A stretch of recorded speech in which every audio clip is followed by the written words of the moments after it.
saying the definition of insanity is doing the same thing over and over again and expecting a different result? Yeah. All right, so the Eagles are back.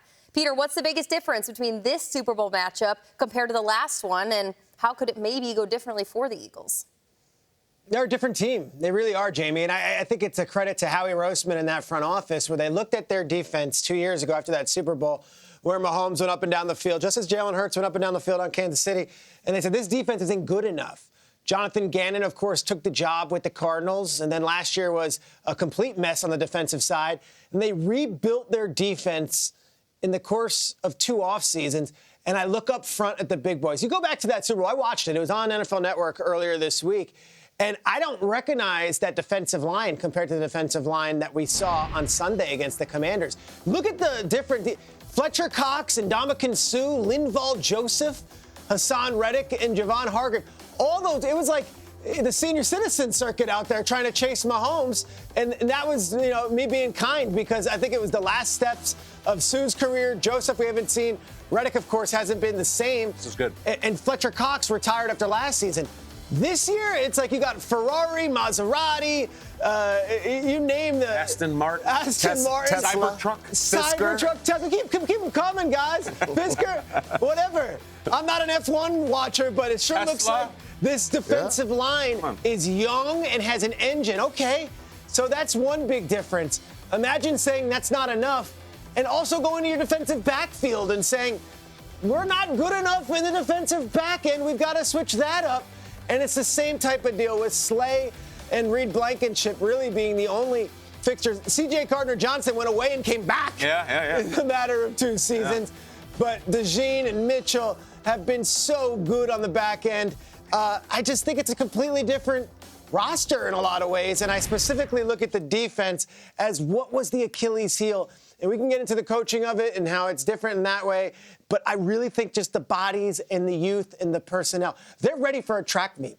They can get in that track meet if you have to be, but they'll also punish you up front. Jalen Carter might be the most dominant defensive lineman in all of football right now, and he just dominates, and he's a wrecking ball, and he's got some young bucks coming with him. So I think that is the biggest difference from this Eagles team. Linval Joseph and Ndamukong Suh in their late 30s were chasing Mahomes and the boys out in Arizona. It's going to be a different story on the carpet in New Orleans. I think it's really cool that Darius Slay's 34 years old, still out there. Still doing it. Well, on the topic of birthdays, did you guys hear this thing that Saquon Barkley's birthday is on Super Bowl Sunday? It's a really cool deal. No. It's really fun. It won't be mentioned at all for the next couple of weeks, certainly not during the broadcast. My headline is very easy. What's the difference between the last game? Saquon Barkley is now part of the Eagles. And you're going to hear this a lot. So let's just get it out here now. Steve Spagnuolo, as the Chiefs defensive coordinator, has never given up a 100-yard rusher in the playoffs. Since he showed up, there has never been a 100-yard rusher against the Chiefs in the playoffs. Saquon Barkley has 100 yards in 9 of the last 10 games, guys. One of those games is over 200. Another is over 250. Spags does not let you get to 100.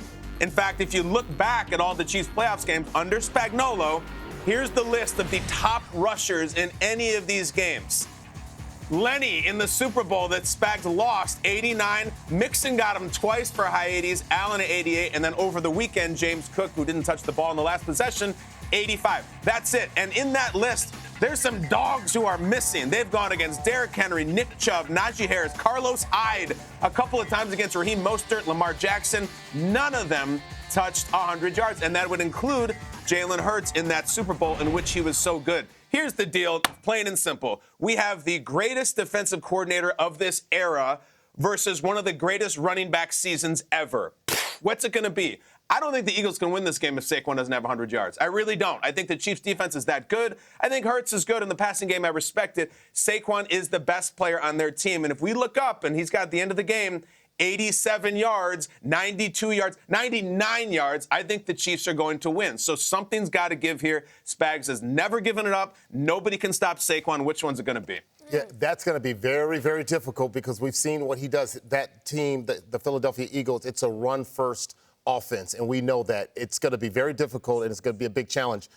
Peter, you also mentioned this being a track meet. I think for me, the biggest difference between the 2022 Super Bowl, Super Bowl 57, and this one, I think is going to be the fact that it's not going to be a track meet that the Philadelphia Eagles are going to be going up against. This is going to be a different type of game. And the reason why I say that is because in 2022, this was the most explosive team in the NFL. Like, you look at the big plays that they had. They had 59 total touchdowns a game, 120 big plays. You look at what they're doing this time around. 75 big plays, not that many touchdowns, fewer interceptions. But the one thing that remains consistent is third down. And when I look at third down conversion, you go, well, what does that mean? How do you convert that? Well, the way you convert that is the ability to sustain drives, and that's how they do it. They sustain drives. You go, well, how are they sustaining the drives? Well, two offenses. This is the only team that has two offensive coordinators.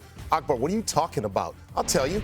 Andy Reid's offense works when it works, but when it doesn't work, you get this man, Patrick Mahomes' offense. His offense is, once he starts to scramble, it becomes scramble drill, and he is the best when it comes to situational football, and this is what makes it so exciting. We're not looking at the big numbers anymore like we used to, and they've adapted their offense. The personnel has changed. You don't have the Tyreek of the past and some of the big names and the big explosive players.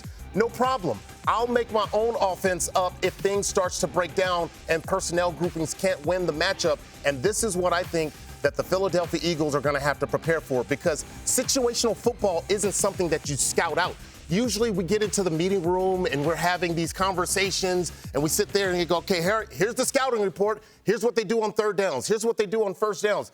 You don't know what they're going to do with the situational comes up. Fourth down comes up, third down, you're like, Mahomes is going to literally do a no-look passing. That didn't show up on the scouting report, Coach. I'm sorry, you just got to figure out how to defend it. So that's going to be the challenge when you look at the Kansas City Chiefs. No, he's a wizard when it comes to other quarterbacks that might hit the panic button. Mahomes handles his business every single time, and we've seen that. Unless you have been living under a rock in the last 5 or 6 years, and this is the first time watching our show, welcome. We're so glad you're here. If you have been watching football, you know what Patrick Mahomes can do when he is needed at the goal line, up and down the field, it doesn't matter. What we don't know is how Jalen Hurts will respond in these situations. But the fact that we talk about this quarterback for the Eagles and what he means in this offense a lot. But, guys, now that Jalen Hurts is back in a Super Bowl, and it's an accomplishment for someone who lost their first one to even return to this game, let's just go around the horn on our thoughts on Jalen Hurts right now and the fact that his role within this offense, the fact that he is the man in charge, moving that ball up and down the field, no matter, Peter, how many times it is just handing the ball off to Saquon.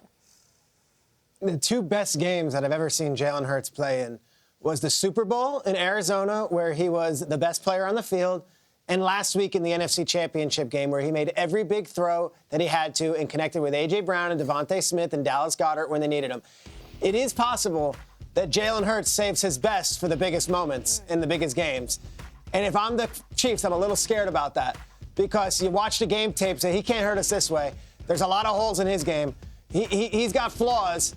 And then you see the footage of last week against Washington, and he was unbelievable. He was perfect, and he made every big play. And then you put the Super Bowl tape on, and he did the same thing again. This might just be one of the great big game players that we've seen in this generation. And he's only played in a couple big games, and I'm not going to count the Purdy NFC Championship one as one of them, because their quarterback went down, and we were dealing with Josh Johnson, and it wasn't a real matchup. Last week was. Jaden Daniels was a worthy competitor, and that Commanders defense came in, and they scored 55 points. And Jalen Hurts was the real engine behind it all.